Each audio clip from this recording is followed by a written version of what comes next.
Off the Plasterer.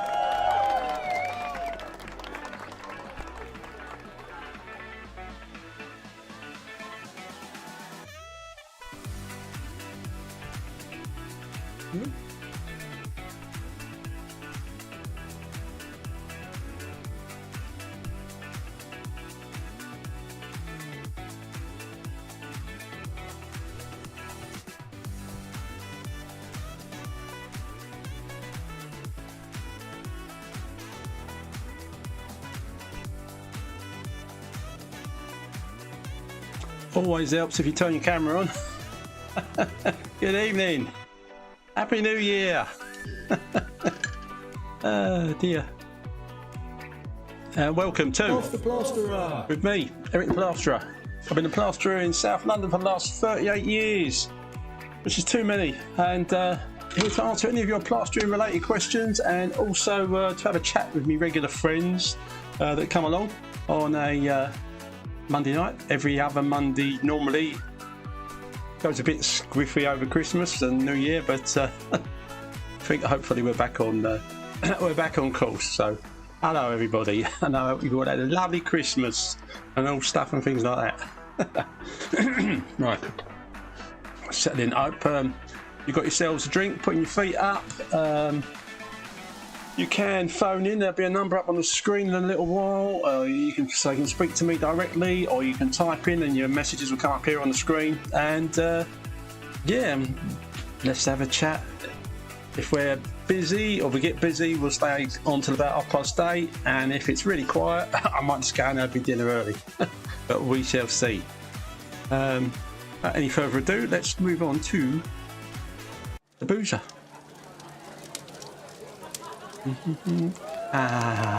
Lovely. Off the Plasterer. Oh.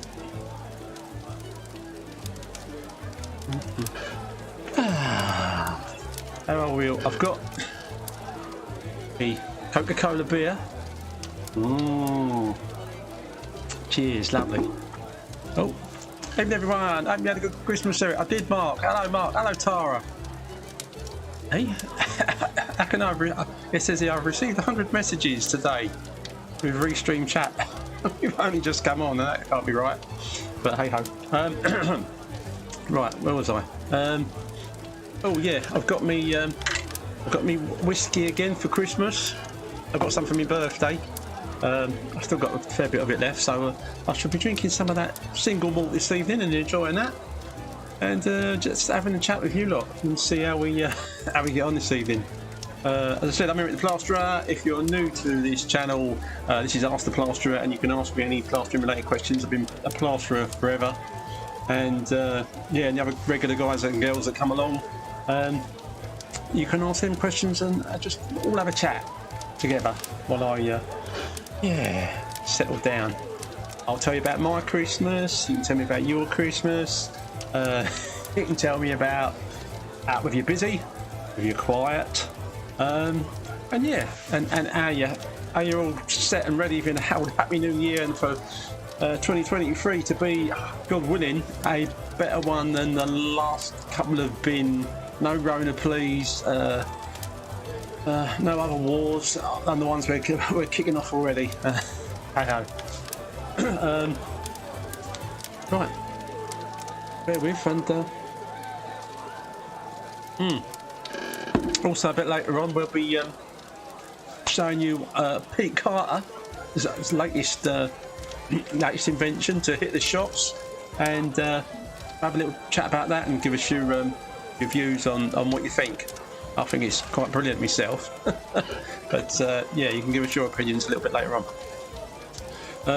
Let me know, guys and girls, if the music is okay, it's not too loud, too quiet, that you can hear me.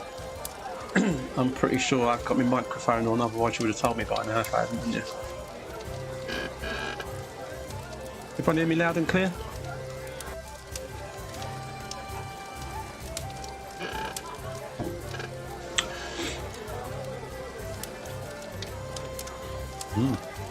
Don't know. Okay. as I said, if you want to, you can ring in on the. Well, if I put the phone on, you can ring into the show. Right, that's coming on now. Don't ring straight away. Ah dear. Right, there we wait. Put this up so I can see your chat a bit better on there as well. Cheers, Richard. Happy New Year to you as well, mate. Mike, Colby, hey, Happy New Year, mate. Mark, Happy New Year. Martin, yeah, hello, mate. Happy New Year to everybody. Right, Christmas. I had a nice Christmas this year. As quite a few of you know, because I think it was on the last show, my missus and my daughter got corona, not in that order. And I had some really nasty old cold, but every time I tested, I was negative, so that wasn't the Rona. But after about 3 weeks, I got better.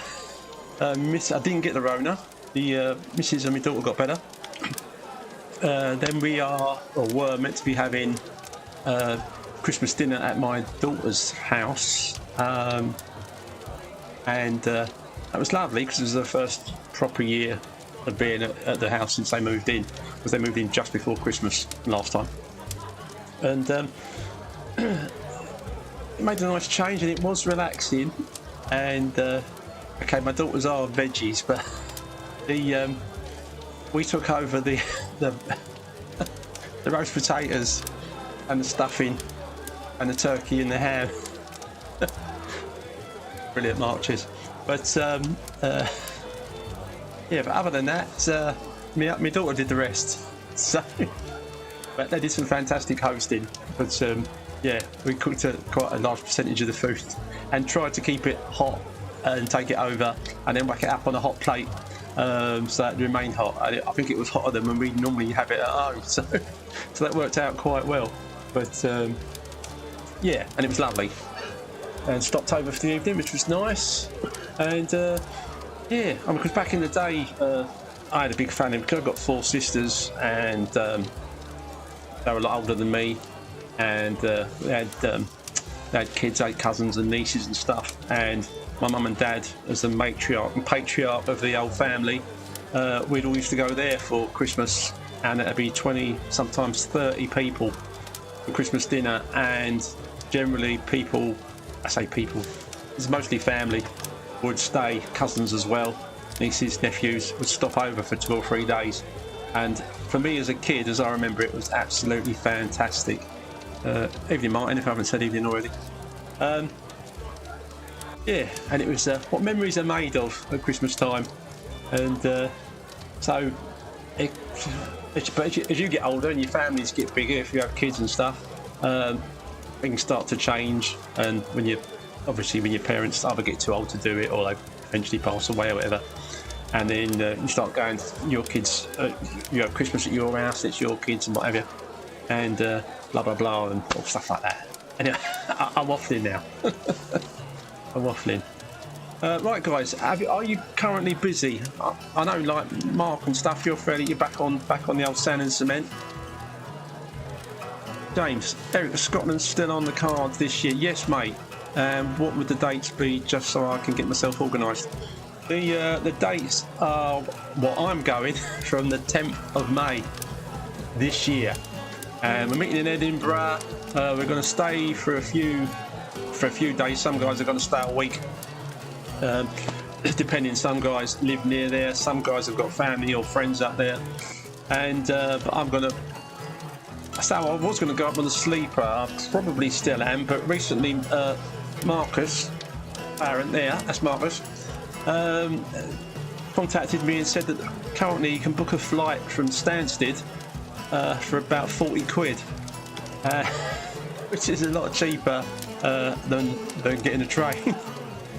So I'm sorely tempted, but in some instances, even after paying to park your car there and paying that, it probably can still work out cheaper. So that seems a fantastic deal. So if any of you are thinking of flying up for the for our meet-up, then I'll take a look at that.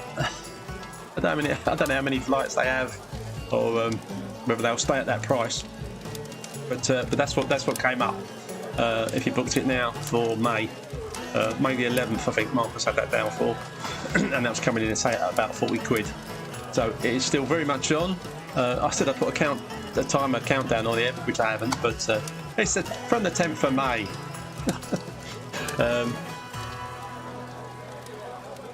Yeah, it's quite. There's at least, I think, 20 people that are down as definitely going now, including myself. And yeah, we are going to have a great time. We're all going to meet up and meet each other in the flesh. The guys don't know each other like on a one-to-one already, and yeah, we'll have a cracking time. Everyone's basically sorting out their own travel arrangements and their accommodation for when they get there. Don't leave it too long. May is a pretty good time because later on in the year you've got the festival and you've got the fringe, and you've got the military tattoo, Edinburgh tattoo, is it? And all that kind of stuff. But we're going like not too near those, so that shouldn't be an issue.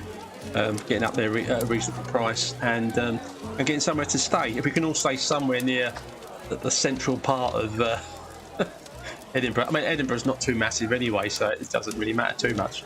But if we can all be fairly near each other and near the nearest nice hostelry, somewhere similar to Hawkman Trow, then yeah, it should be a great crack. So it's from the 10th. Yeah, check your travel out, mate, and if you can book it early, then you're probably best to, because things normally, back in the day, if you booked something last minute, it used to be cheap. And if you booked it well in advance, it was expensive. And now it seems to be the other way around. If you book it well in advance,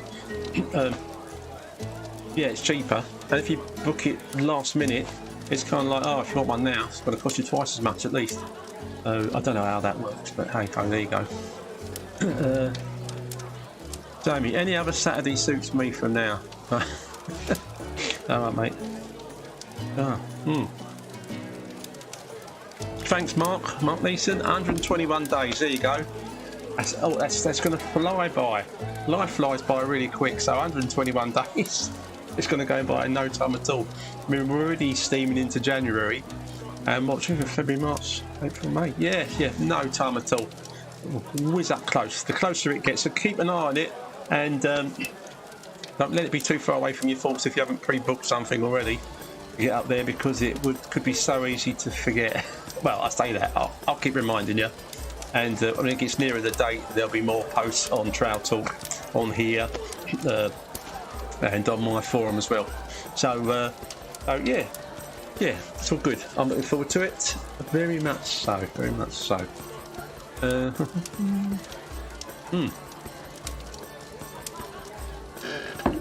Now, speaking with some of the guys and girls, a lot of people are still very busy.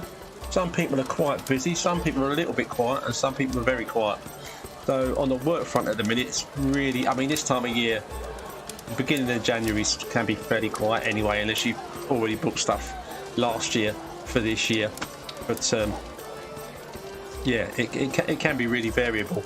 I've been like cracking on some years in January, and other years, you know, you might I've had to like mark it off as a not a dead month, but just a month where it's not going crazy. But hey ho, there you go. James, work's been very busy this month. How's the year looking, Eric? I assume you just work in London. Yeah, I just tend to stay in and around London. Yeah, I only go. The furthest I've worked away from here is probably going down the coast, like something like Brighton, something like that. That's probably as far afield as I would go, or in that kind of circle, work-wise. But if it is, and when it is busy, anywhere near home, the nearer the better. Then I tend to book that kind of work in and leave the any distance jobs. Though I would love to do a bit of time with Mark and the lads on that rendering, and then rendering them houses there in Ireland. They always look like they're having a lot of fun. And old Colby as well. He's coming on, old Super Spread. Hey.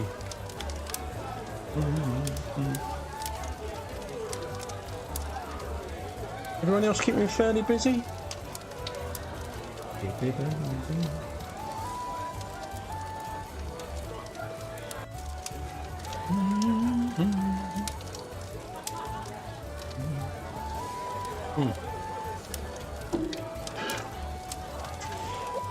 It's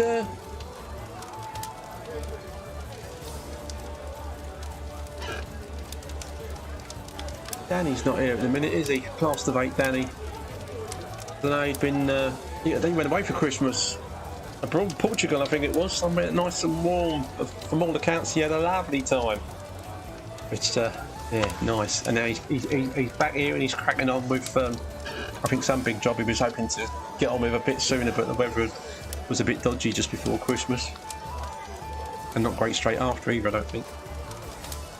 But most people, yeah, now, yeah, back to the fun, the frivolity of plastering for a living. James, I noticed the plaster was rising in price again, over £10 in which, yeah, £10 cheap now, mate, for a bag of multi. With I looked up a builder's merchants today to price up a job, and there with the VAT, with the VAT, it was coming in at 12 quid a bag. So yeah, it's got a bit silly, but what do you do? You've got to pay for it. That has obviously got to be passed on to the customer. I said before, like, it wasn't that long ago, it was about £5 a bag. But they ain't never going back there, is it? Not a chance of that. Mike, I slowed down to 4 days instead of 6 this month. Oh, well done, mate. I do worry about you, Mike, sometimes. I'll just kind of get a bit worried you're not getting enough sleep or having enough fun.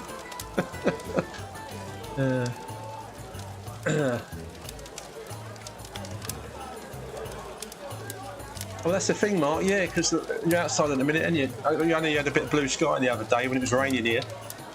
And a couple of times that it's absolutely bucketed down here. We've had like mini floods out the back and out the front.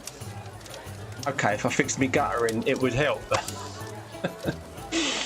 Oh dear. No, but yeah, you see some big old puddles out in the road, and the old garden path, and it looks like a little river instead of a path.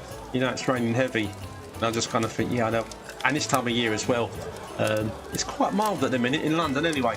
But I wouldn't fancy the outdoor rendering if we have any more cold snaps, because it could still be quite cold.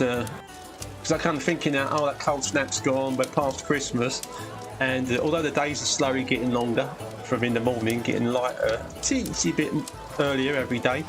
Yeah, I wouldn't kid myself that the weather's going to stay this mild. It could still go well below zero, even between now and February, or even after, I think, in March. But here's hoping it doesn't. There's got to be some pluses to global warming for the time being.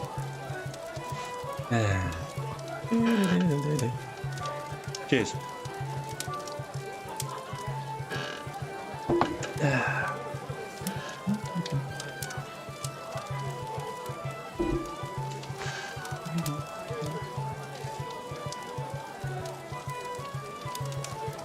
If you've just joined us and you've not been here before, I'm Eric the Plasterer. This is Ask the... well, you wouldn't think so, would you? But this is Ask the Plasterer.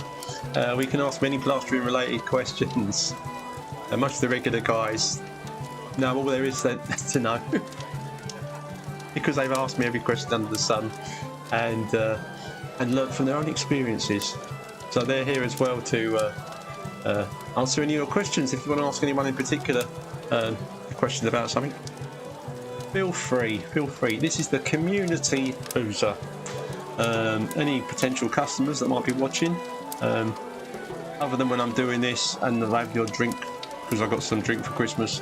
I'm not really a drinker, so I would not be drinking beer in your house, or whiskey, come to that. Don't mind the odd cup of tea.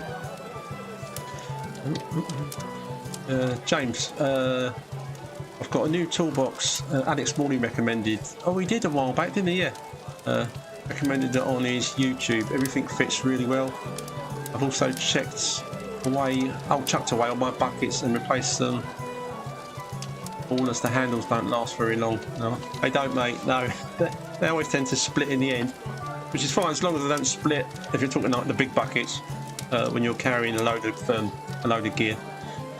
Also, I've noticed a lot of guys if they're doing ceilings and they mix up in a bucket, they use one of those dollies, you know, with some wheels on. Put maybe a hop up on there and put their bucket on that. And I suppose the fact you could wheel it around is quite good.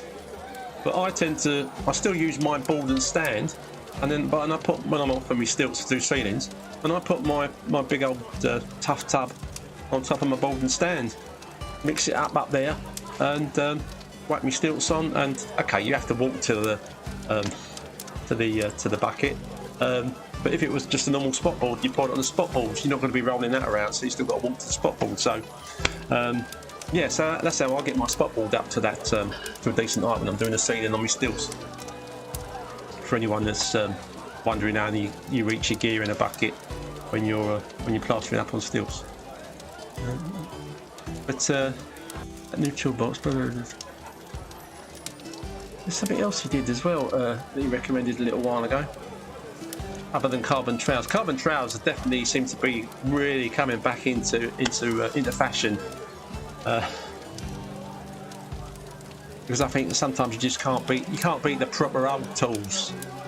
I mean, when stainless, I had a carbon trowel obviously when I started out, and when it turned over to stainless steel trowel to buy it, I thought, whoa, lovely stainless steel trowel, and you go out and the price of them was like, wow, that's expensive. But it is stainless steel. And initially, yeah, you really sort of enjoy having a stainless steel one. Then initially you're a bit disappointed by the fact that they still kind of mark on the back or get stained by the actual plaster film. But when you get over that, and then you also realise, they're a lot harder to wear down. So from that viewpoint, I suppose it's good to have the old carbon coming back in. Johnny, evening. Hey Lyric, wishing you and the family Happy New Year. Thanks, mate. Yours and you too. Work for me, mate. I can't lie. It's been quieter than I've been in a long time, and I don't like it, and neither does my wife. So yeah. And unfortunately, that old mortgage man, he still wants me to pay every month. In fact, don't forget, guys, end of this month, if you haven't done it already, make sure you've got your tax returns in and paid whatever your bill is. One thing I will recommend, if you're running an arm and a leg and you're VAT registered and all the rest of it, use an accountant. If you've got guys working for you, you've got quite a big business, and obviously use an accountant. If you're a one-man band and you're not VAT registered, do your own bookwork or learn how to do it. It's really simple, and you save yourself quite a few quid. And doing the books yourself. Because the technical part is not as technical. If there's VAT involved, then it is. But if it's just straightforward sole trader, you wouldn't believe how simple it is. Well, for my wife, and I'm rubbish at maths. But how simple it is to do. So, just a little tip there for anyone that's forgetting that you've got to have your tax sorted out by the January 31st, and don't forget to pay the bill that day as well. What if I ain't got any money? I hear you ask. Yeah, that's happened to me a lot in the past. Yeah, nerve-wracking times, but I'm still here. And as much as my wife would like me to get a proper job, it's been too long. It's been too long.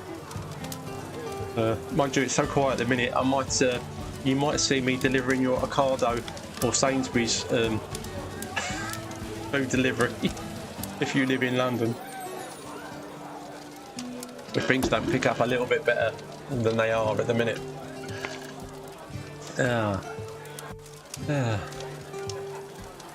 Or get it done. Well, normally, I mean, Mark, I've done my with the help of my lovely wife. I've done my return a couple of days ago. If I'm perfectly honest, for the last, I can't remember how many years before that, I normally do it at about 8 in the evening and later on the 31st of January, trying to do it before midnight so as not to get a fine. And that does make it more stressful, especially if you and your wife are doing it together and thinking, oh, I really should have done this sooner than on the day. But so many self-employed people in the trades, they do leave it to the last minute, which is why there can be a bit of a glut trying to get on the website to put your return in if you wait till the 31st of Jan. One year did it a day before, I think it was the 30th of January, might have even been the 29th, and I thought, hey, I'm like well ahead of the game, and I got the result through, how much I owed, paid it straight away, so I thought lovely. And then was it a couple of months later, I got a fine through from the taxman for not submitting my tax return, which was a bit puzzling. And so I went back into my tax online stuff, and it was all done, but I hadn't pressed the submit button. So if you do doing your stuff yourself like that, remember to press your submit button for it to go to HMRC. Otherwise, even if you pay the tax that they've told you to pay, because you've just given them your bookwork, it doesn't register on their computer because you didn't press the submit button. So that was my mistake. But hey, there you go. So, yeah, be careful out there.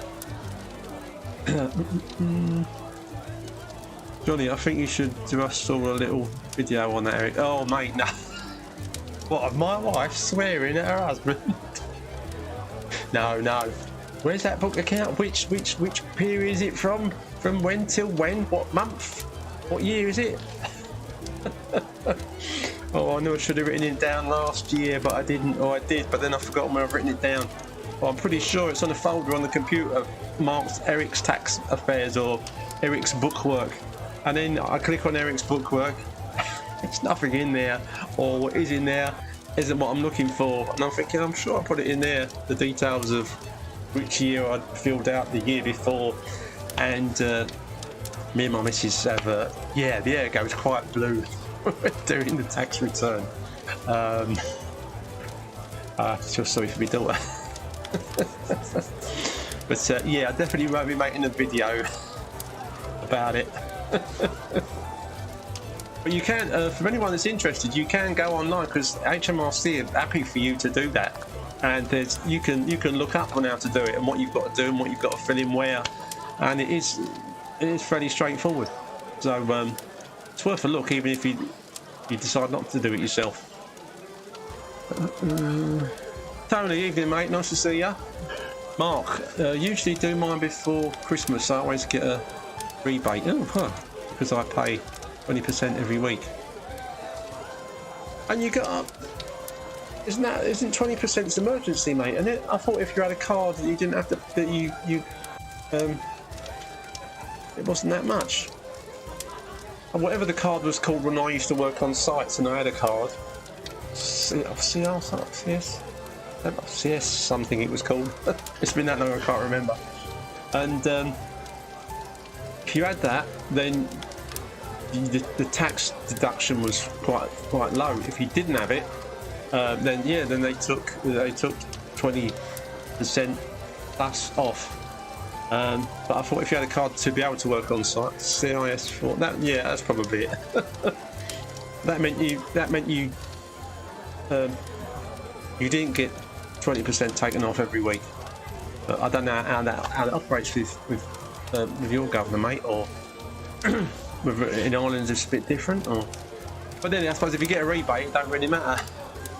It's better than having to pay a bill. And as I say, if you're paying the 20%. But no, I just thought you automatically didn't do that. If you had the card, the CIS card, yeah. I mean, now if I wanted to get any work back on site, I would have to. I'd have to go through on whatever courses you need to go on to get the qualification, wouldn't I? Which is a bit sad. I don't know if I've mentioned on one of these before. I did Channel 4 contacted me, this is going back a few years, about doing some program they were going to do about, I don't remember what it was exactly, it was some kind of building program, and they wanted plasterers and whatever else, and I went, well, yeah, right, I'm up for that. Get on the telly, plastering, and I sent it all in. It's like, oh yeah, great, fantastic. And then they came back to me and they said, have you got a city in guilds in plastering? I said, I haven't got a city in guilds in plastering, mate, no. And they went, no, we can't do, you can't do it then. So that was a bit gutting. I said, at the time I think I'd been plastering still for about 20 years. And they went, oh yeah, but if you haven't got your city in guilds. So but hey ho, there you go. That's his life. Oh dear. So I shall probably be sticking to domestics when I'm not not delivering for Tesco's. Or cab driving. No, I wouldn't go back to cab driving. I did that in a few of the recessions, and it's not a lot of fun. Pete, hello mate. Where's the best place to bury a body? Asking for a friend. I love that, mate. Cheers. As you're up here now, Pete, while you're on, mate, here we go. This is, I want to show you guys this if you haven't seen it already. Here we go. This is Pete's latest offering. As you see, it's a cold chisel, fits into that handle. Not only that, look at that, there's a torch in there as well. And the whole idea of this is that you can, one, it stops you whacking your hand, which I've done a lot of times in the past, and also the light in it's a brilliant idea. And it just, like most fantastic ideas, it's so simple, but it looks absolutely amazing. And Pete's going to send me a test model so I can try it out, and actually that would be a nice review for me to put on video, wouldn't it? So I will I will do a review of it, Pete, and yeah, pop it up on the old channel. Nice soft spot. Easy. Begin.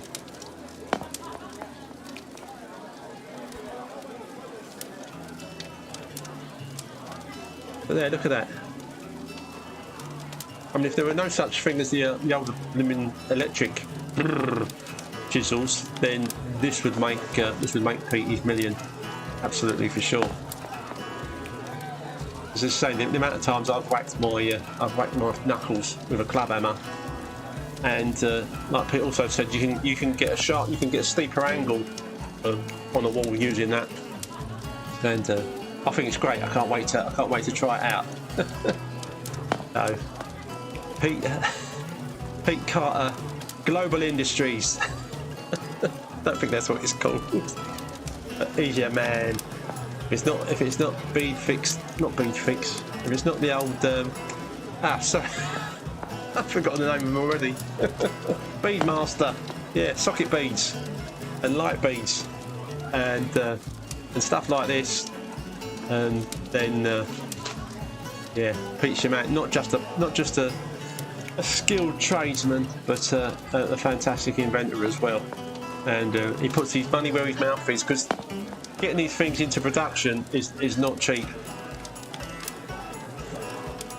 So well done, Pete.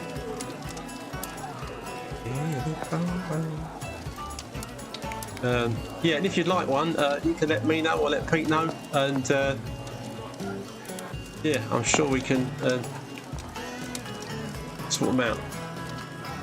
It does work on a cordless ads when. Hang on, sorry, Joe, don't know.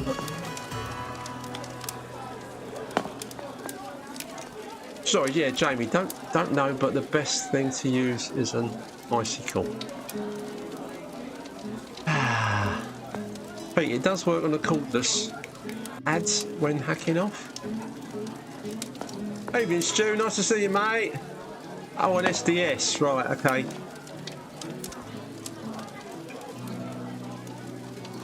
But yeah, no, I reckon that's fantastic, mate. Fantastic. So I can't wait to try it out. I'll do a little video, stick it on my channel, There's nothing else on there.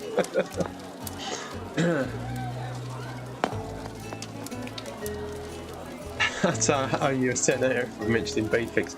B-Fix, B-Fix, fantastic, B-Fix tape. I'll have to stick a little advert box up on here with that as well, won't I?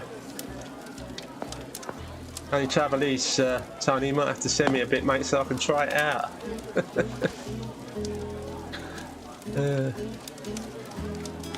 Yeah, spell check is an absolute pain, mate. It's the bane of my life. Yeah, beat fix.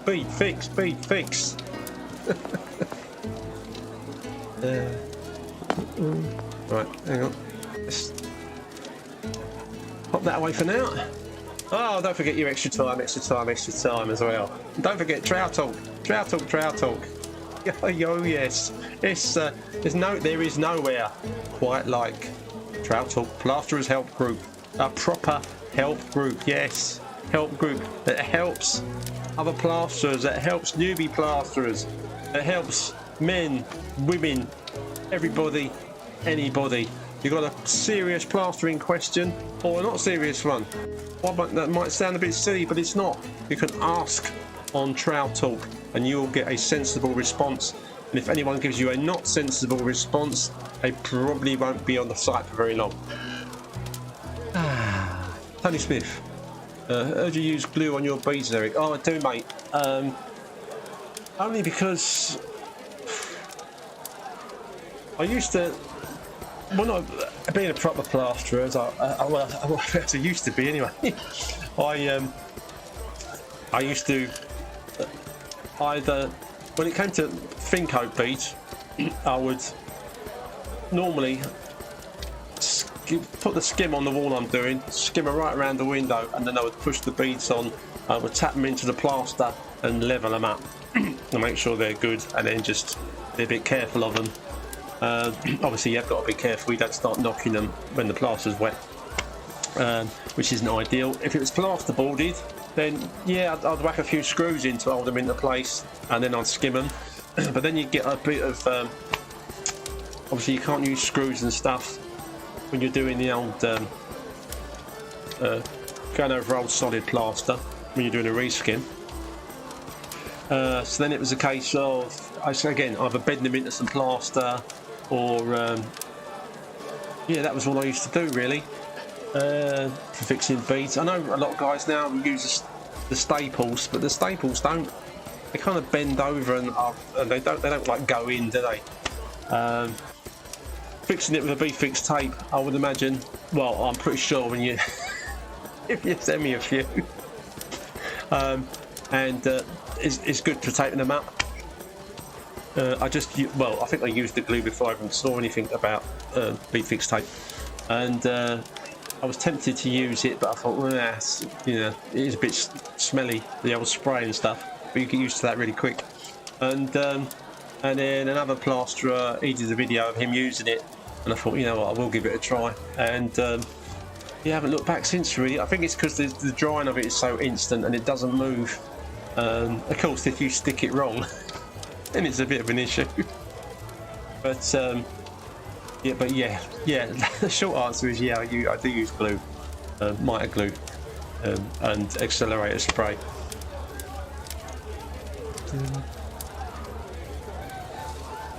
Stuart, oh sorry mate, just looking at a photo of us, bloody hell, thought I was that pissed I didn't see Mark and Jamie at the pub at that night.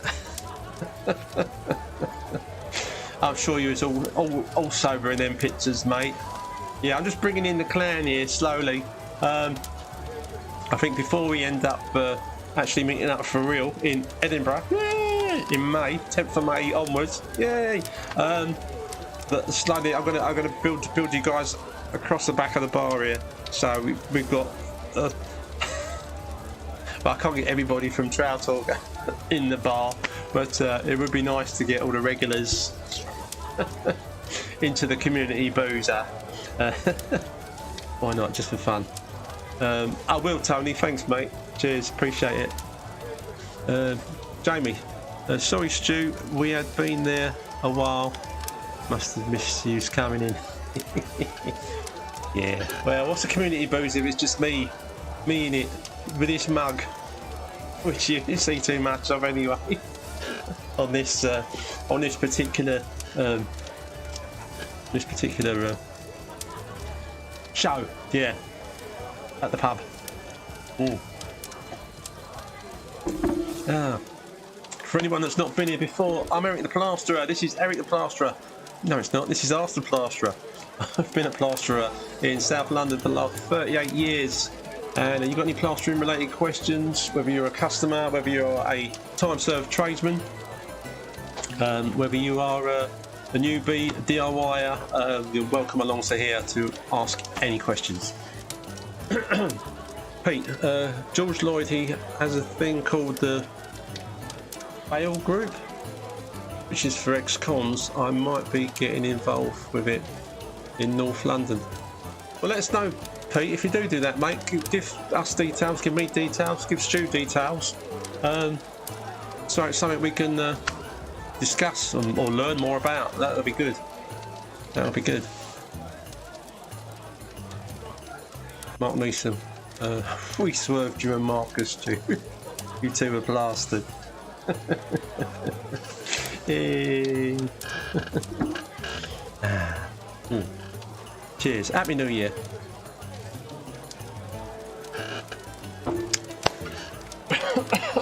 Excuse me. Yeah, that's a few fireworks. Why not? Yeah. 2023.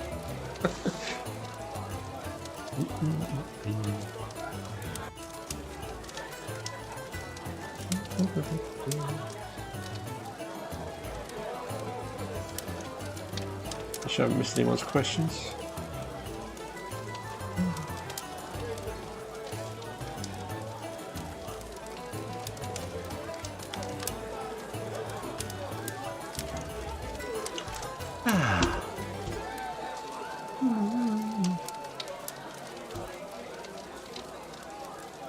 James, do you store any spare materials from jobs? You never enough storage space, always sorting the van when I can. I have I got, well, at the minute I can't get in my garage again. I used to buy quite a lot of stuff in bulk from the guys up north that come down in vans and deliver gear pretty cheap on account and then pay that at the end of the month. But plaster and stuff, I did used to stock up a few bags of finish, bonding, browning, when browning was still a thing, in my garage. Through the summer that's not a bad idea. In the winter it's not so great because most garages, unless you've got something with heating in it, can get a bit damp. And I mean, if you're getting through the plaster quick enough, then it is nicer to have a little store of stuff. So when you've got a job come up, you can pop into your garage, go, right, okay, beads, PVA, so many bags of bonding, so many bags of finish, whack them in your motor, ready for the morning. Lovely. As opposed to what I tend to do a lot more now is the job comes up, see what gear I need, and I go and pick that gear up either the night before, well, normally the night before, after finishing the previous job. So you know, you've got it all loaded up and ready to go.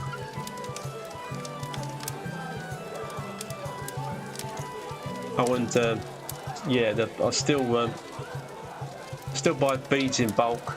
The old rolls of the old pink tape, which Mark reminds me of what it's called. I always forget what it's called. The fibre tape. Pete, do you want an apprentice? What? Who are you asking, Pete?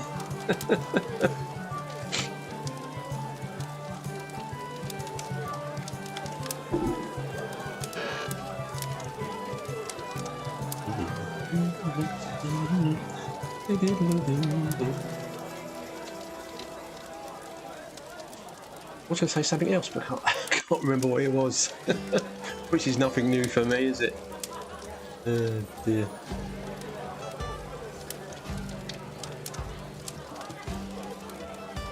I'm only up the road in Southend. I suppose you are probably the closest to me compared to a lot of the guys, Pete.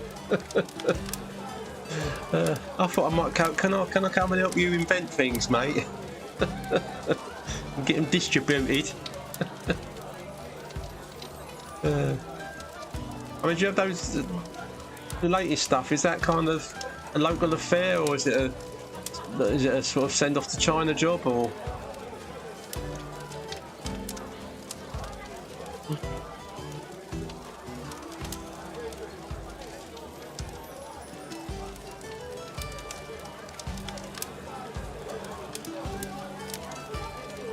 Oh, Martin, updates on Louis. I did see on one of Alex's, I think it was his last video or the one before, someone asked him on there in the comments whether there was any updates on Louis, and he said sadly it's not really, because it's really slow affair, his recovery, which obviously doesn't sound great, so keep the geezer in mind, send him up a few prayers, because this is obviously a long-winded affair for poor old Louis, but yeah, I think only Alex can update us on that one really, but yeah, that was quite recent, and sadly not the improvement I would well, I've been hoping that things would have been a bit better by now, but he's obviously having a really tough time of it, so yeah, so that's the only update I could give you at the minute.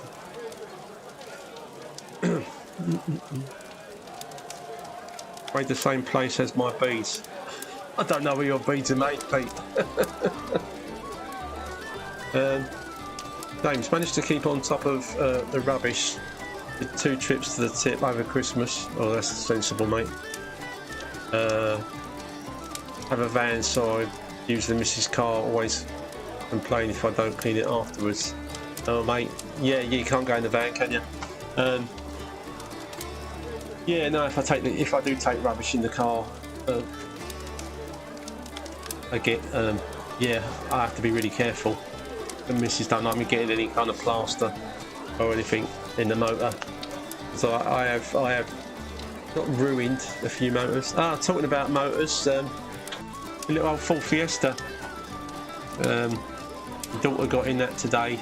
I wasn't in. I had to go out really early this morning with the missus, and she was just to get back to drive off as a job as a teacher at school, and the car started and it stopped, and then she said it wouldn't start again, and I tried it when I got home, and it's not making a good noise.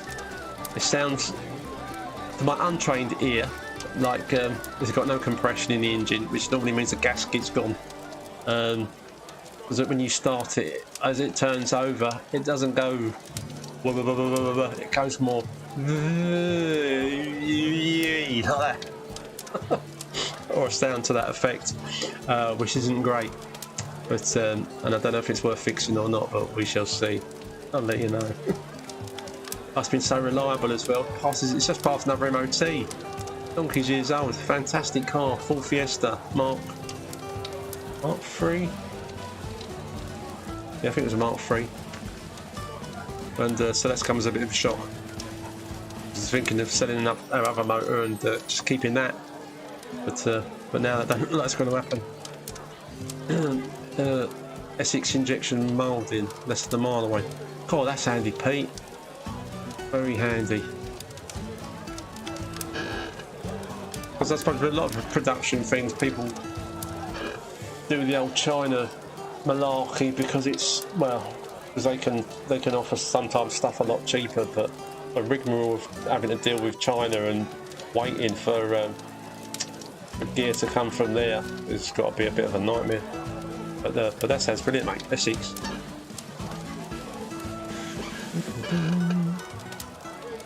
Talking about Essex, we had a proper gym rowing machine, which we recently sold.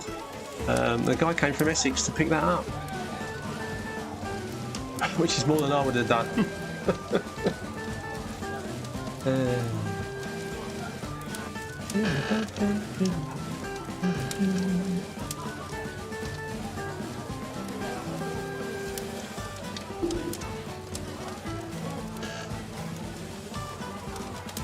Yeah, I've only just before Christmas just got rid of the skip that I had on the front for well, I get rid of a lot of stuff that I need to get rid of when I was clearing out the garage, but generally all the work rubbish then goes in that from jobs, and that saves having to worry about the tip. But it does mean until Christmas I must have had that skip on the drive for a few months.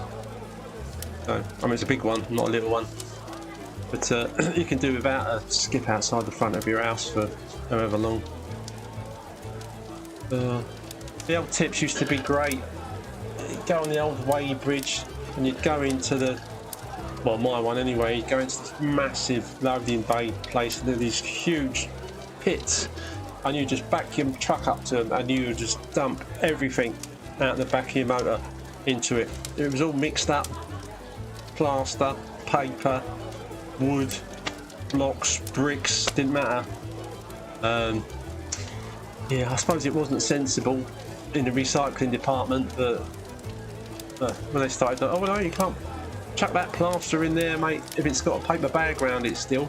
We empty it out of the paper bag, put the paper bag here, and I got used to it. But and then they went, and they can't come in here anymore. We don't take trade waste no more. We've decided it don't look good on our recycling record, and it's been a pain ever since.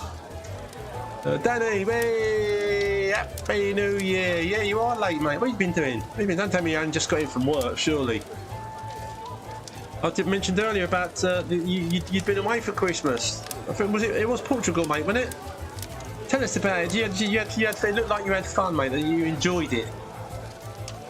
Initially, I didn't know you were going to actually stay there over Christmas. I thought it was up to Christmas, but you were actually there for Christmas as well, weren't you? Welcome home, Danny, and of course you're back on the old tools, mate, and you got that big job started finally.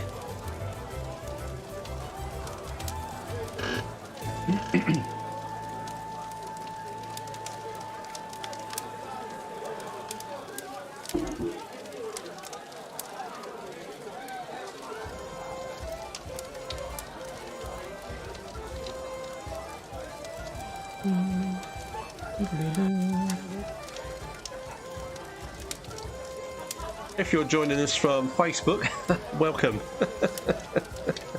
This is us, the Plasterer. We're at the Plasterer. Here to answer any of your plastering related questions if you've got any. Other than that, we just come here for a community chat. A lot of the plasterers, regulars, DIYers, men, women. I'm pleased to say there are a lot of women in the plastering fraternity, not compared to men, but on Trout Talk alone, I think there's at least 10 women on there, which, okay, out of 5,000 spreads is not a lot, but it's nice to see, and I hope that number grows. And all the great women builders out there as well, and Sparkies, some great women Sparkies that I've seen a lot of socials on, and Beth Electrical, I think, was one of them, and yeah, just nice to see.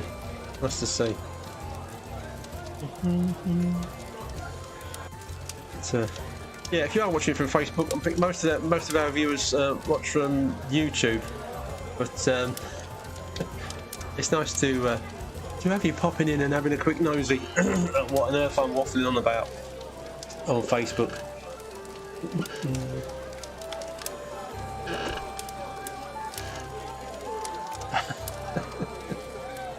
That doesn't tend to be as popular on Facebook as it is on YouTube.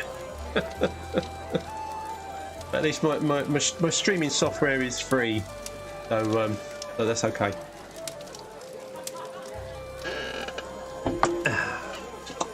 Oh, that's lovely.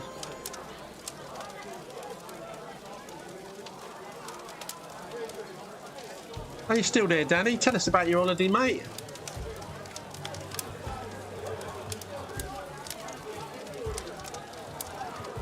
It's no good popping in saying sorry I'm late, happy new year. Going again. How's your no smoking getting on?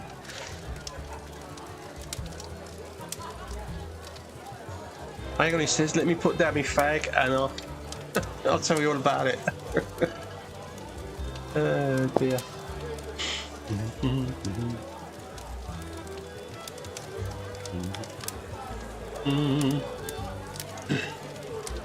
Hey, has anyone tried rolling? I was going to say rolling the fag then. Rolling ceilings with mesh. It works really well and builds out evenly and doesn't fall on your head. So what are you talking, Pete? Putting a coat up there and then putting the mesh on with a roller instead of using using a trowel. I haven't meshed the ceiling yet.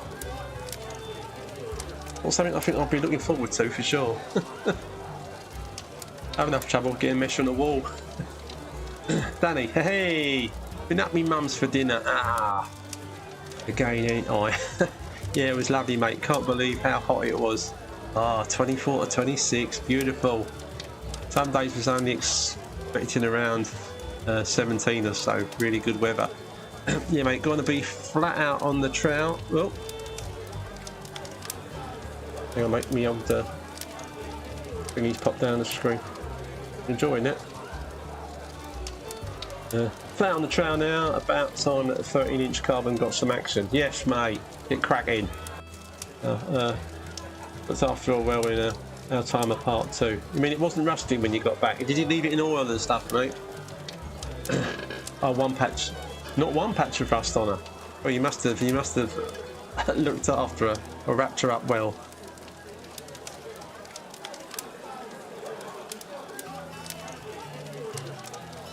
Pete, on that mesh thing, build it out, then trowel the mesh in. It's so easy to do. Well, you're putting the finish up with a roller. You've lost me now, Pete. You're putting the finish up with the roller, and then you use it on the ceiling, and then you're using the trowel to push the mesh up. Is that right? Rongler, evening, mate. I remember 20 years ago, gold trowel DVDs. First using fibres in the first coat of plaster. I wondered if it's worth going back to that system rather than using render mesh or over skimming old walls.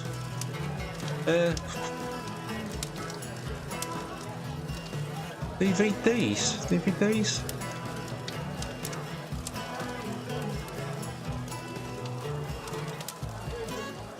I mean, you can get fibres that you mix in with a plaster, but I don't know. I think it's probably easier to use the mesh. Well, I don't know for sure, but I would think that the mesh is going to be far more secure when it comes to stopping cracking coming through on a dodgy wall, as opposed to that.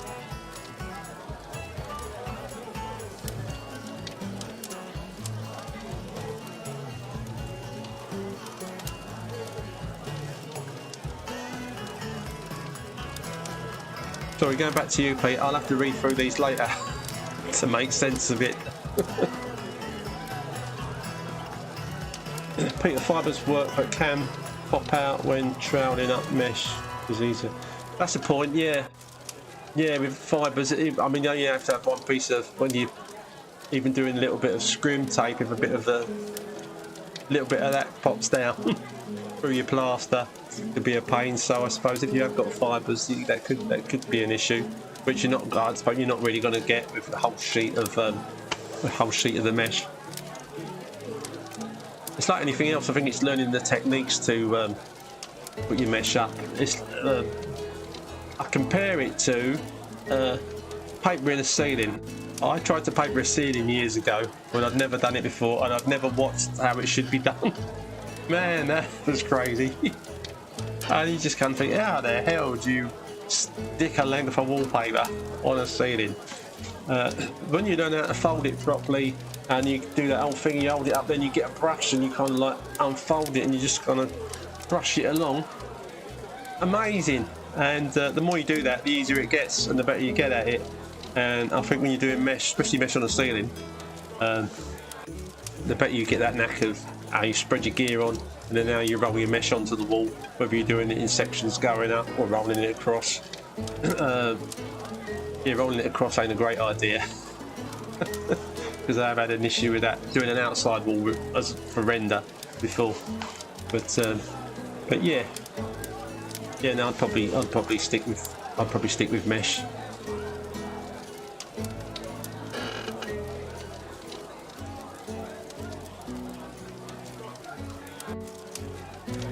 Sorry, Gronna, nothing came up then, mate. I don't know if you typed something.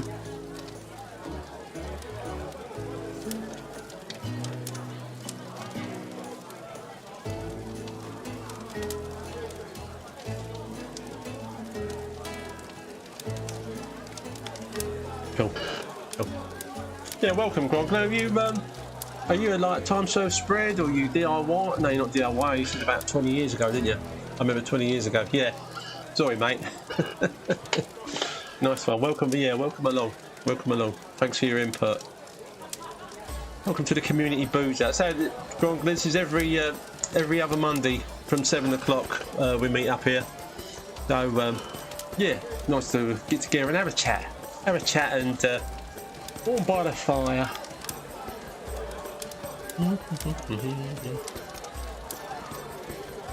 And talk about anything you like as long as it's something to do with plastering.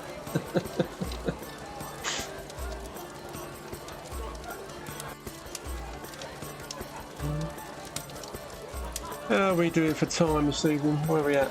Oh, 8:01. 8:01. All going well. We'll keep cracking on till about past. But we shall see. We shall see. Kenny, hello Kenny. Any Irish spreads on here? Find the skim coat these days horrible to use. Most I know Mark uses. Well, can he seem to get the? Oh man, my memory is so bad. Mark, what's the finish? Just Carlight, isn't it? Just Carlight finish.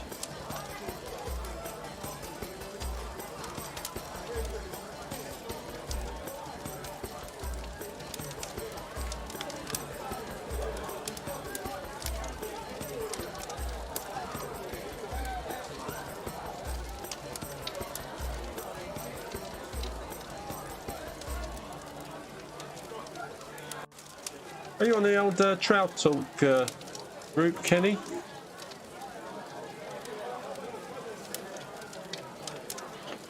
I can only get skim coat here and...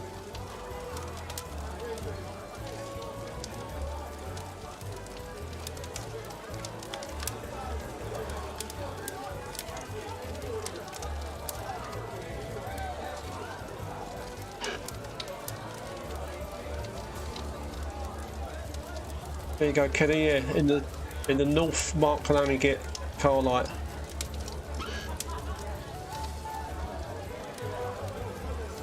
What's Beasley Griffin? He's not, mate. He's not, is he? I think at least too busy, mate. Too busy to come on here.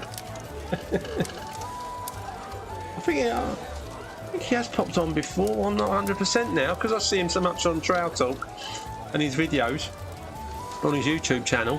I think I have seen him, but they think, oh, has he been here or not? I don't know. But yeah, I shall plug it to him, mate. I shall put in his comments. I'll go, oi, come on, mate. All that experience you got. You need to come and have a chat in the pub. I'm sure he's been on here before. I've made him a new tool that he was going to try out. I'm itching to find out if he liked it. Oh yeah, Mark, yeah.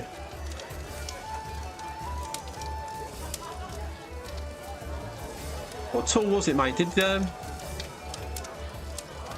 think I might have seen him talking about something that you'd made him recently. Unless I'm getting confused with old Jamie. Mind you, it's not difficult for Jamie to confuse me.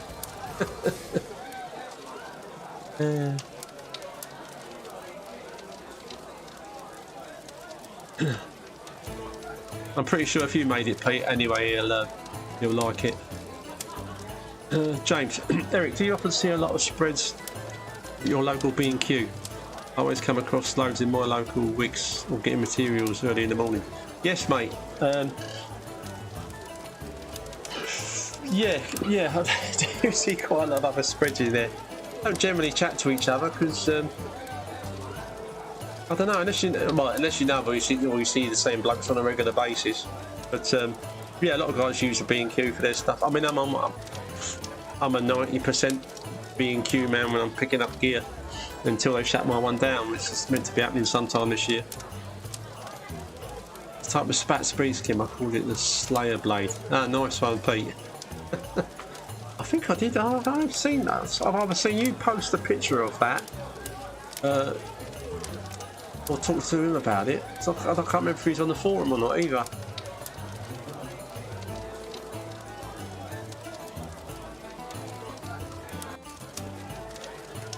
But yeah, early in the morning, James, Wicks and B&Q. It's a plasterer's paradise, mate. Still expensive. And I've got so used to going to B&Q over the years that, yeah, I think it's just a lazy habit. Because I've got some other builders merchants near me, and I've got a couple of accounts, but I tend to never bother going in them. But once my old B&Q shuts down, I probably will, because my Wicks is a bit further away. But I do quite like Wicks as well.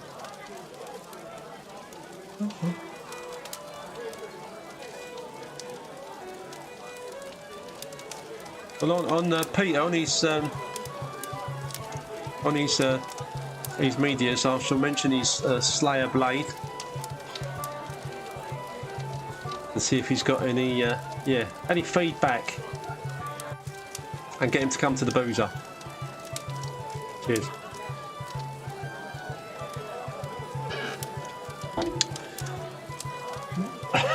Excuse me.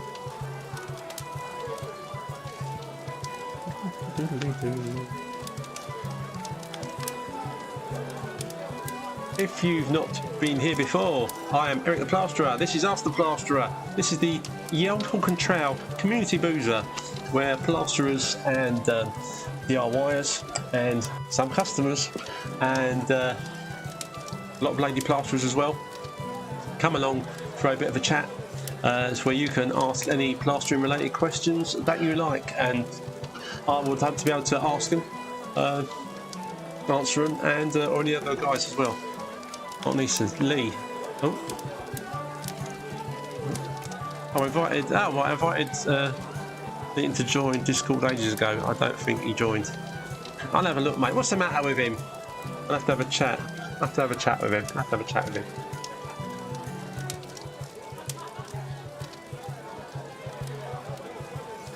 Yes, Selco is still cheaper for plaster, mate, isn't it, Mike? Yeah, I've got an account in there, and that's just not too far for me. It's just a little bit further than B&Q, while B&Q is still open. But as I say, once it shuts down, Selco will probably be my next port of call. You'd be not too really. Actually, near the Selco, there's not for plaster, but there's a tool station. There's a screw fix. They're all in the same little industrial park near where I am, which is quite handy.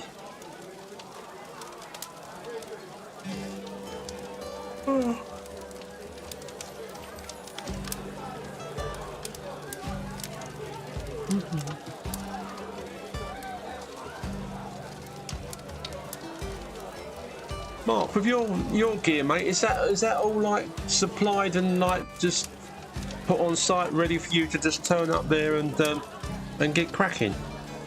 Your sand and cement and stuff, and your car light. Were you involved in having to get any of that gear there, or was that just all sorted out by someone else?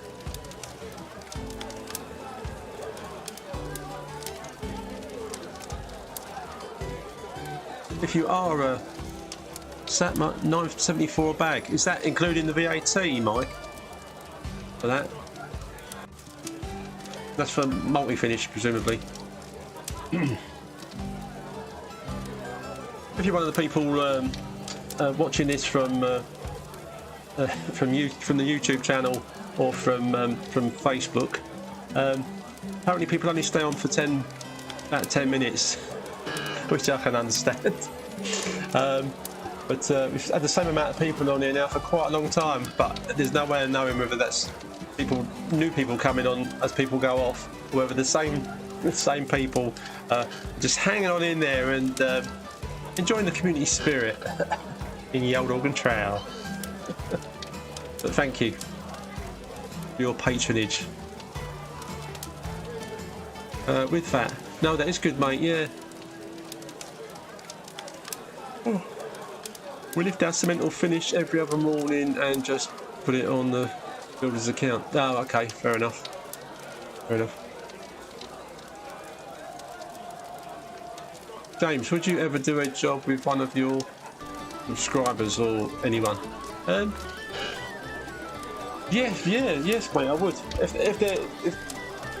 they're near enough. I mean, there's been a couple of times when myself and Stu were hoping to do a meet up and possibly a bit of work with Alex Morley, but it didn't come off for one reason or another. On one of those occasions was around near when Louis wasn't all that good, so which was understandable. But yes, mate, I would. Jamie, I'm off duty at the moment, Pete. Carter, is there a god? What's brought this on, Pete? Kenny, a bag of skim here is near €20. Wow, God, Struth. Is that 25 kilos, Kenny? I suppose it must be.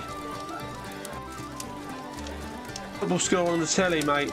Same as usual, we're losing.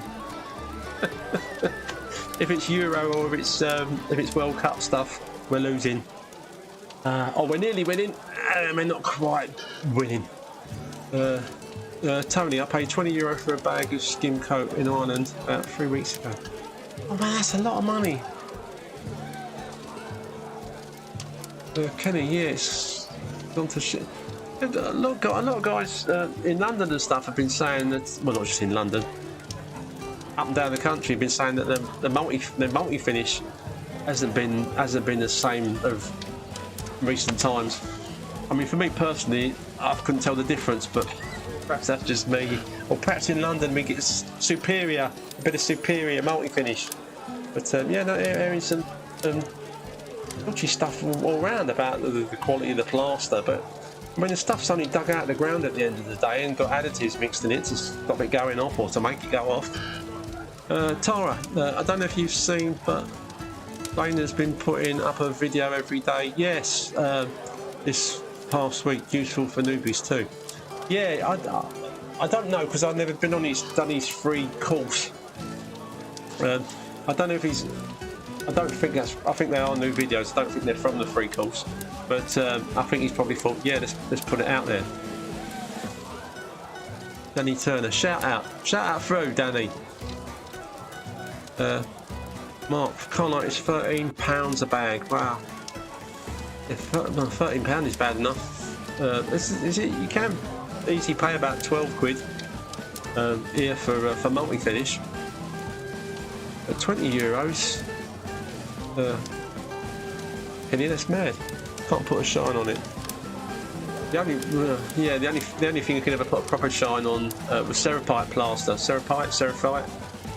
Back in the day, well, you could put a shine on that like varnish. But I don't think they do it anymore.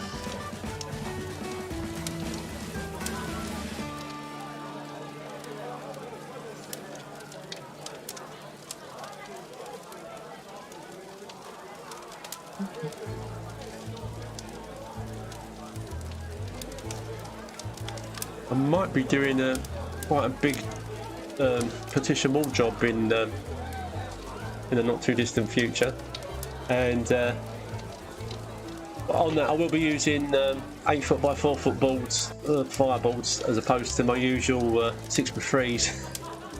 But and it's over sort of Vauxhall Way, so I'll be getting those delivered on a lorry with all the other stuff that's needed.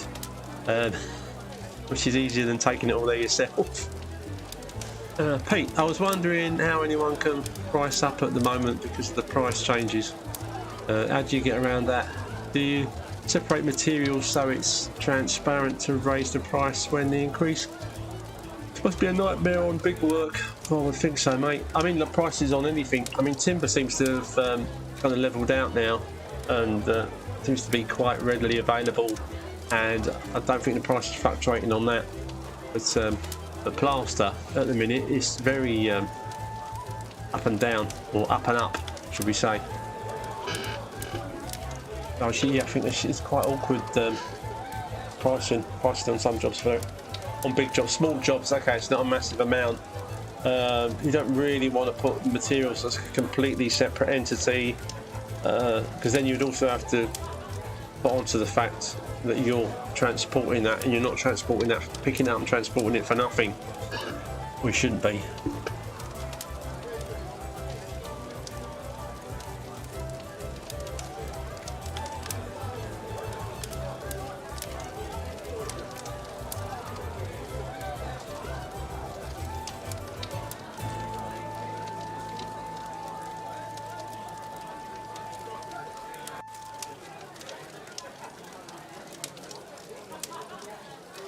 Anyone pricing up stuff on like big jobs that are finding it awkward because the price is going up? I don't think it's been going up. Well, it's relatively been going up fast, but it seems to have just been slowly keeps creeping up and up and up. Can't quite make it out. Can't be all down to the blooming Russians, can it? And COVID.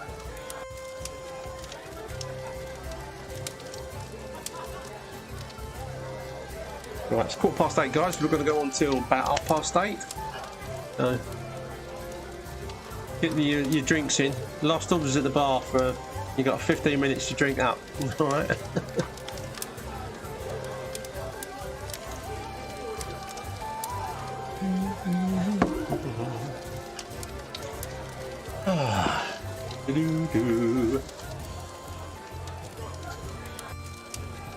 Does anyone do plumb and dot still? Personally, I've only done it twice in my life. I think I've only done it about twice in my life, Pete, as well. It's too accurate. No one wants anything that level and that straight anymore.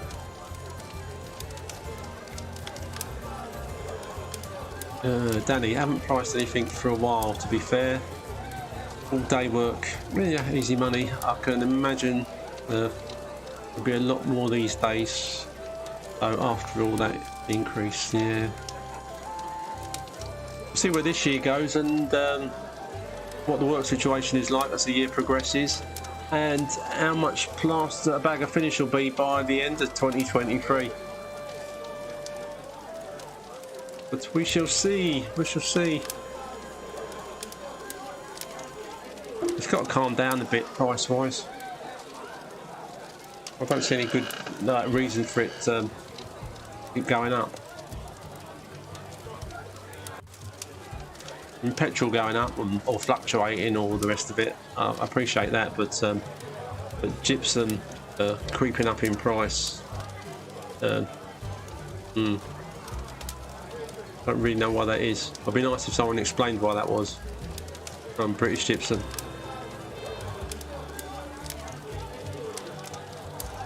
Mark, done it twice since the training centre, Pete. When did you do the training centre though, Mark? Was that a recent thing, mate, or was that years ago?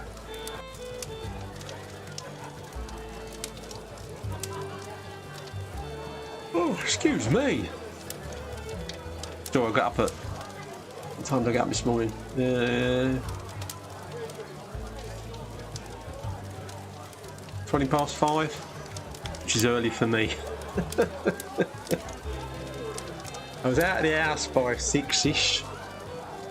I had to get into London before before the congestion charge kicked off.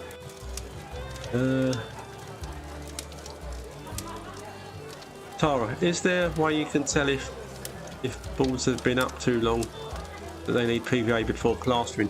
If they've been out, sometimes, Tara, they're just they get bleached by the, I say bleached, they go yellow just from the light bleaching them. If they've gone slightly yellow, they definitely should be PVA, because they're probably as dry as a bone, and the suction will be a lot worse than it would normally be. So look out for that. Other than that, if they look okay, then they're probably fine. Wait, that's because of gas when they bake the raw. Oh, okay, Pete. Yeah, that's a point, isn't it? They must. Well, I don't know how the whole process of how they actually make the plaster, but if it's baked, then that'll be the perfect excuse. The price of gas. I'm very surprised. Oh, I actually went, dragged myself, kicking and screaming to the gym. When was it? Thursday evening. As if I'm a gym person, I'm a gym in the evening person, as opposed to, well, when you're at work you can't do it in the day anyway, can you? Some guys like to go at 5 in the morning. But yeah, went back to the gym for a day and then suffering the DOMS, the after effects on your muscles when you haven't exercised for absolutely ages. And I went a park run as well on Saturday, and then done one of those for about 3 weeks. So yeah, got a general aching all over at the minute, but got to get fit again. I don't like how it's starting to grow a beer belly. It was a 6-pack, then it was a flat no pack, and now it's becoming a bubble pack, which won't do. Danny, and I was on day work all last year, pretty much. Oh, right. And as long as you're giving your money's worth, mate, for the money you're charging. And I'll be honest, I had more money last year than I've ever earned in my 9 years of fastering. So isn't that bad? The day work, to be fair, if it's consistent. Yeah, if you can get consistent day work and you're covering enough that whoever's paying the bill at the end of the day is happy, then that's all that matters, mate. Yeah.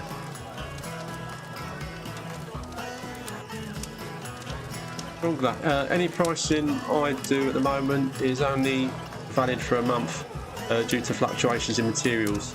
If work isn't carried out within a month, I'll give an update quote.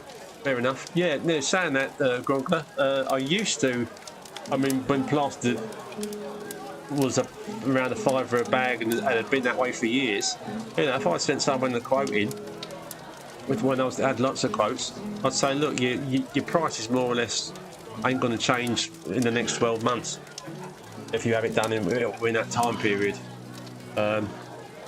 which is the way I operated for a while. And that was fine when the price stayed the same. But as you say, I couldn't tell anyone, your price will be about the same within the next 12 months, because it sure won't be, will it? As I say, yeah, see what the price will be by the end of this year. I hope it's not getting even more silly.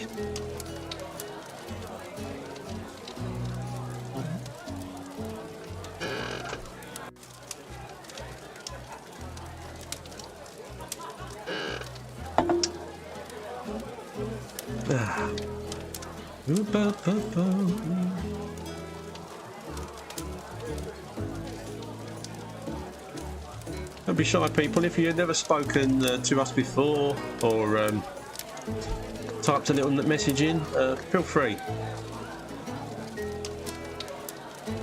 James, not much on in the next few weeks, Eric.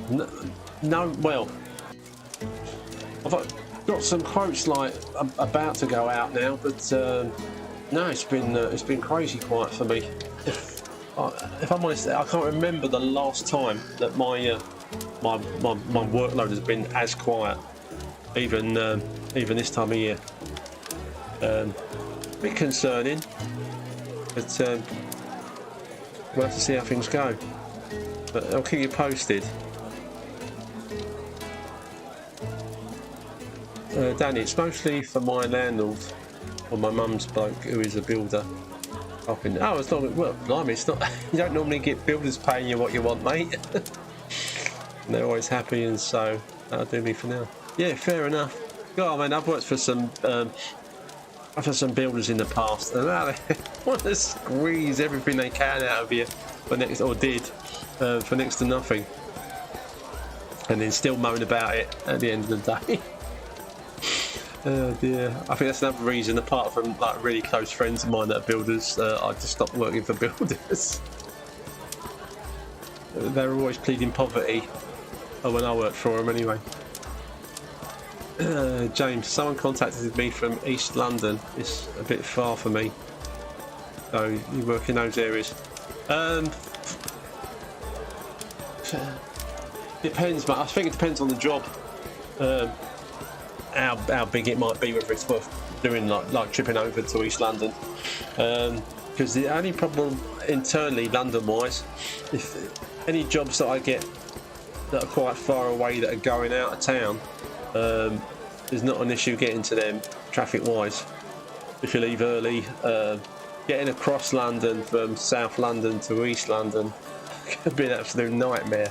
But needs must, mate. So if things remain quiet, then yeah, and depending on what kind of size job it was that came in, I'd definitely take a look at it and consider it. Thanks, mate. Pete. Apparently, railways have already started laying off and are planning to quickly finish projects before the crash. Oh, is there a crash actually coming then, mate? I thought it had started already.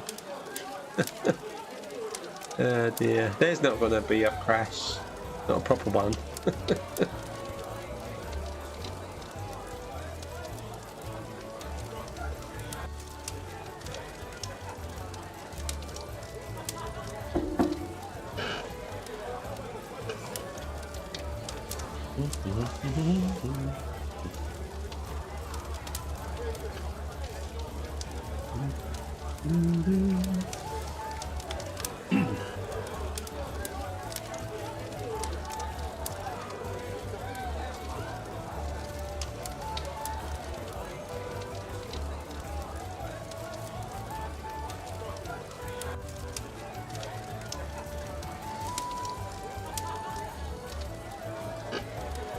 All I can say, when we had some proper recessions in the past, and I was working for building companies then, you realise it fairly quick because they literally shut the gates on half-finished jobs and did everything stopping.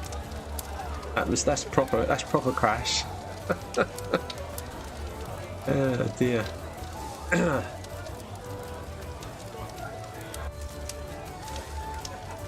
The first proper one, that's the first time I ever did cab driving, which was horrible.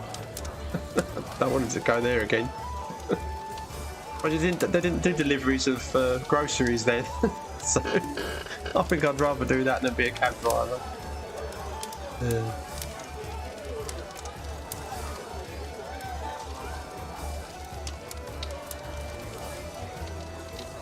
The Bellways were quite a big company, Pete, as well, weren't they?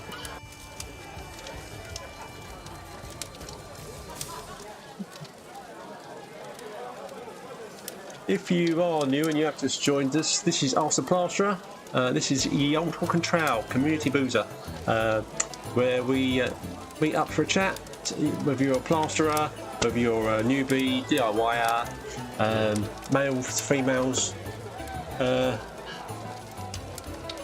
anything plastering related, questions wise that you might want to ask, you can ask it here. We're here every other Monday from 7 o'clock till about 8:30, and this will normally go out as a podcast a couple of days after the event, and it will be up as a video on YouTube once the live stream finishes as well. Grongler, work in the Midlands definitely slowed down too. Okay, I mean it does slow down this time of year, but I think the strange thing was because the obviously during the COVID thing there was a lot of issues going on then, and then when things started to like pick up again, it went crazy all of last year basically, and then it just started slowing down. I think as it came into sort of to December in London anyway.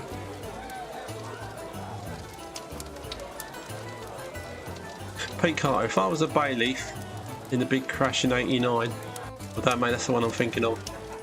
Basically went round breaking into empty houses and boarding them up. Horrible work but lots of money. Mate. Yeah, no, I think it was the 89 one where they literally, the site I was working on, they just shut it down. Unfinished, and you thought, wow. But I can't see that ain't going to be happening this time around.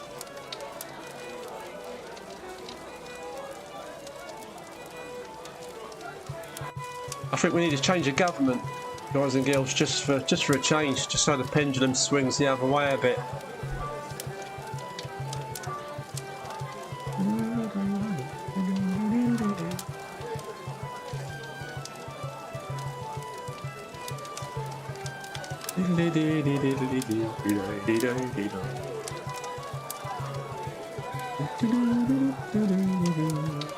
Better talk to me otherwise.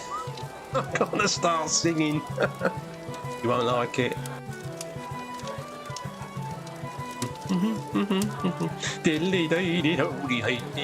Oh, well done, Pete. Off with their heads.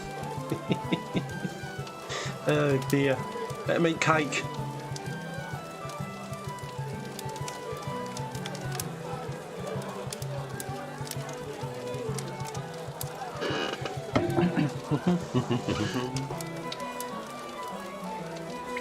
Now I need to keep a close check on my electricity meter, because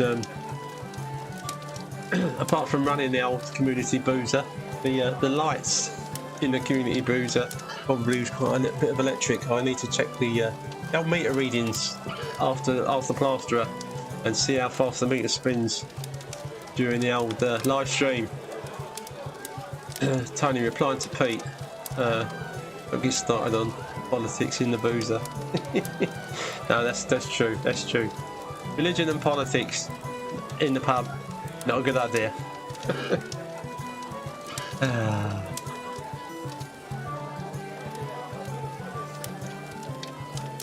Says Eric, the Christian Bible bashing, God bothering plasterer. You're welcome.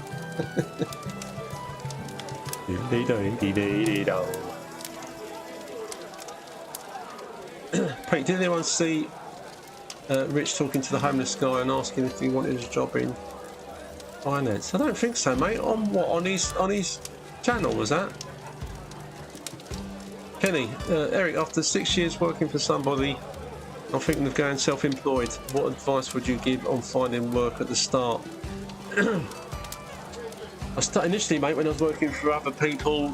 I think it started out with like the private jobs I did on weekends, you know, Saturdays and Sunday stuff, which was the only time I think I used to do weekends back in the day. And I suppose just building up your confidence and slowly building up that kind of some kind of connections with customers. And sorry, Pete, to put me off there, putting Rishi Sunak up on my screen. Definitely take videos of your work with your phone, unless you've got some other kind of fancy camera or something. With your phone, take videos of your work and put them on a YouTube channel. It's free to have if you haven't got one already, it's free to have a YouTube channel, Kenny. So start up a YouTube channel, get some videos, put your videos on there, and even if you just use that so you can send them to customers. You can say to a potential customer, here's me doing a plastering a ceiling, here's me plastering a wall, and it gets them to know you. They can see your work, they know from watching those that you are an actual plasterer, and that's always good. Whoops, excuse me.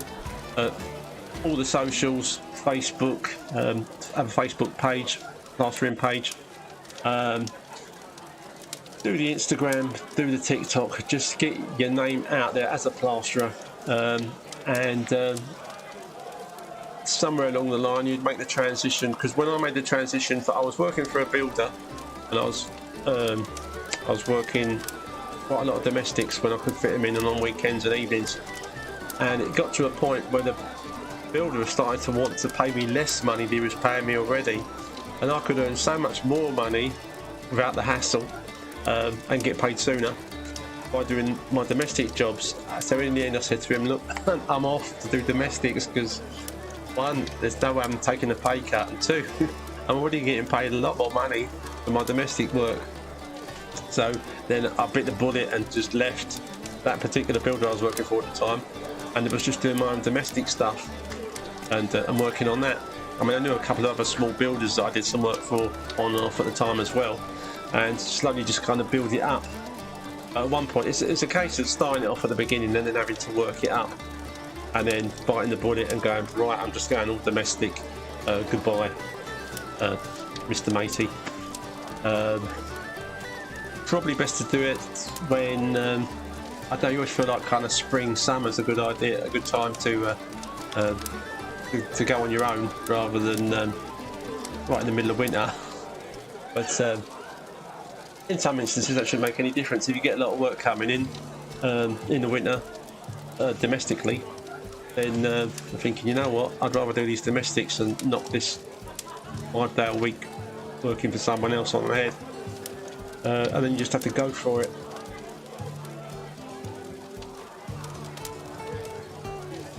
I hope that helps, mate.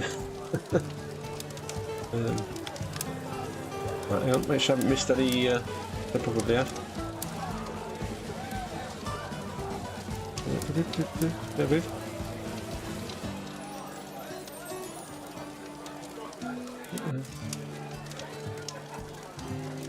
James, any boozers in mind for Edinburgh? Just so I know where to find all you spreads on the 10th, love. Well, we've all got our mobile phones, mate, haven't we, hopefully? So, thank God for the mobile phone, because back in the day you would literally have to organise by talking to someone on the telephone attached to the wall where you were going to meet them, at what time, what venue, and then you would just turn up there and hope everybody else was turning up there as well. Or your friend was turning up there. And if it was quite a busy place, even if you were both there, trying to find each other was a nightmare, but it's just something you had to do because the mobile phone didn't exist. But of course now, they just, alright lads, I'm in the Dog and Fish at down the old down the main stretch in Edinburgh, looking up at the castle, and yeah, I'm in the pub. I'll get one in, and yeah, so people know where to find you. So hopefully we'll all we've got if you put your name down, I think we've already got a.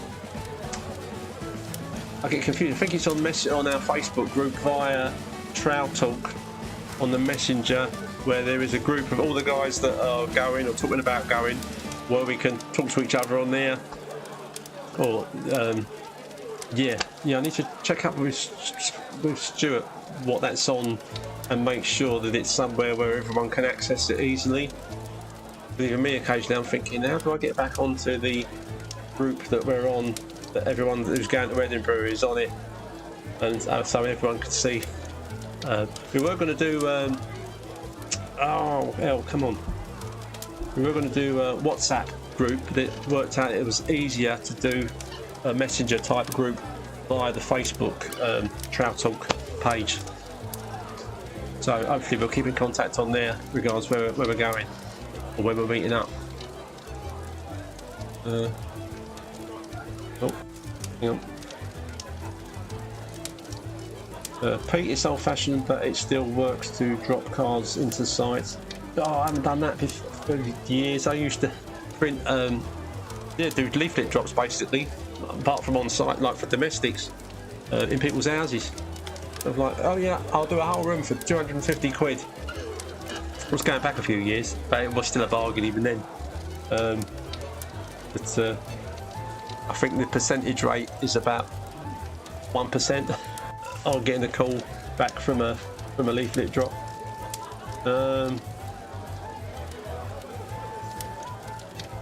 mean, back in the day when there was a lot of site work and before everything went to dry lining, there was always a wet trade plastering on any site that was going up, there was guaranteed work coming up for a spread. You would just go to the site and say, when are the spreads starting? And if they'd already started, you could literally start the next day. Oh, they were the days.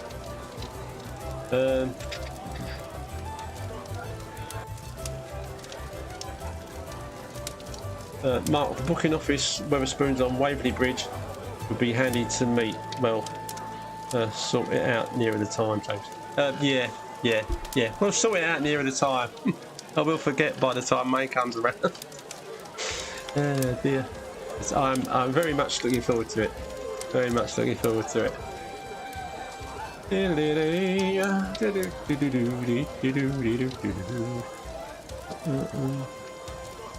Oh god, I've run over, guys. The missus will have a moan. Actually, she's as good as gold. But right, everybody. Oh, that's it, Mark. I'll put it on the front of featured on Trail Talk yesterday. All right, Mark. Well done, mate. Lovely, lovely. So get on Trail Talk, people, regarding the Edinburgh trip, and yeah, I'll chat to you on there. Right, evening, everybody. Thanks for coming along. Oh, hang on. Anybody use my builder site for work? Quite a few of the guys use it, Mike.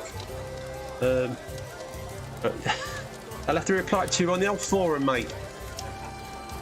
For this evening, I'm going to thank everybody for coming along and for sticking it out. Because I'm sure most of you, this is the regulars, just hanging on in there for an hour and a half. So thank you very much. It would be nothing without you. I'll just be tilting to myself. So thanks for coming along, guys. It's been a lovely evening. And I'll either see you on Trail Talk on the old Facebook forum, not Facebook forum. Can't even remember the name of my own forum anymore. Ask the Plasterer forum on there in a fortnight's time. Yeah.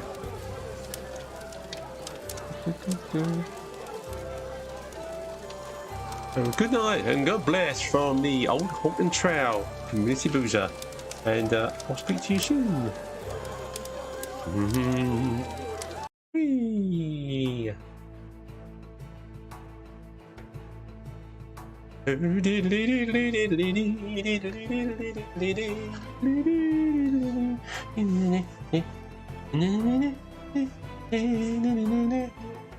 Mike, Sig, Rongler, Jamie, Tara, Mark, Pete, everyone else who knows me.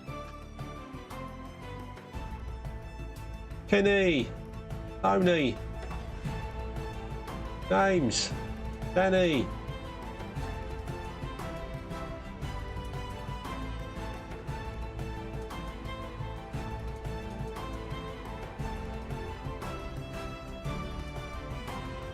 Lovely to see you all, my dears.